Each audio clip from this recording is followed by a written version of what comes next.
Hi YouTube, this is Darkon633 back with another Star Wars review. Today we're going to take a look at the Star Wars Episode 8 basic Force Link Luke Skywalker in his Jedi Exile gear. Now off the bat I have to say this figure is kind of on the strange side, but it's definitely a little bit better than what we've seen with the previous release in his Jedi Master outfit, since he actually has a few points of articulation that's added to this particular figure, which we'll look at once we take a closer look at the figure itself.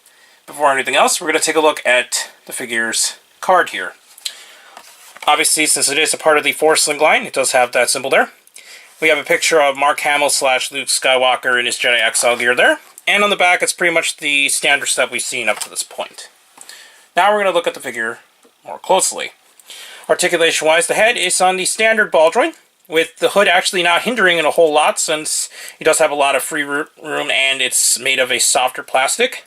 He does have swivels at the shoulders, swivels at the hips, and now we do have extra wrist joints, so that you can actually use the staff more properly. Speaking of the staff, here is the staff up close, and I have to say this is a very interesting weapon. Since there isn't a whole lot of information about this particular weapon in any of the press releases or anything else surrounding the movie, hopefully the staff has a little bit more of a presence and maybe hiding some secrets, possibly a lightsaber of some sort or something of that matter. But other than that, it just looks like a very interesting looking staff, and it's a nice inclusion to this figure, especially since the original figure didn't have any accessories outside of the cloak. His hood actually can be removed, although it does look kind of strange without it.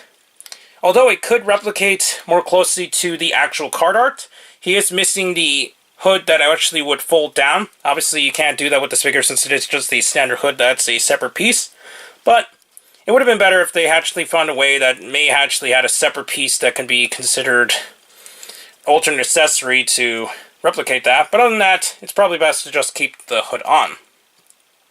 As a comparison, here is Jedi Exile version of Luke next to his Jedi Master outfit, and it's definitely a lot more of a darker color compared to his original outfit I've seen at the end of The Force Awakens and early into Star Wars The Last Jedi. Since I actually do not have the other version of Rey, we're actually just going to quickly compare him with the regular Rey we got here from the first wave in the 2-pack. So, I think he still scales in nicely with Rey there, and I think the figure turned out pretty nicely. In terms of actually recommending, I have to say this is very hard, really, to say if this figure is recommended or not, due to the fact that we really do not know much about what Luke Skywalker is going to do in this film outside of the trailers and the various information surrounding the movie. And the fact that if you actually got the Jedi Master Luke, I guess this is a little bit better compared to that, since he does have the 2 extra points of articulation. But it is still unfortunate we do not have a Luke with this lightsaber just yet, especially since that's something that is kind of a topic of debate amongst the Star Wars fandom at the moment, and I can completely understand. So, in terms of just a Luke figure, then I guess this is a pretty decent release, especially since he does have the extra points of articulation. But probably best to wait until after the movie comes out to really decide if this figure is worth it or not. Anyways, I got this at Hasbro Toy Shop along with the 2 previously reviewed figures.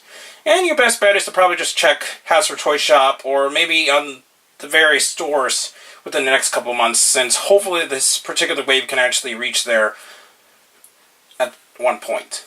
Anyways, please comment, subscribe, and check out Hero Club and Hero Taku. Also check me on Twitter under Darkon633, and also check me on Instagram under Darkon633 as well. Please check the channels down below, and don't forget to check the little bell at the bottom of the screen in order to see more of my content go up as soon as possible. And back with more Star Wars reviews, but for now, I'll be seeing you later, YouTube. Bye.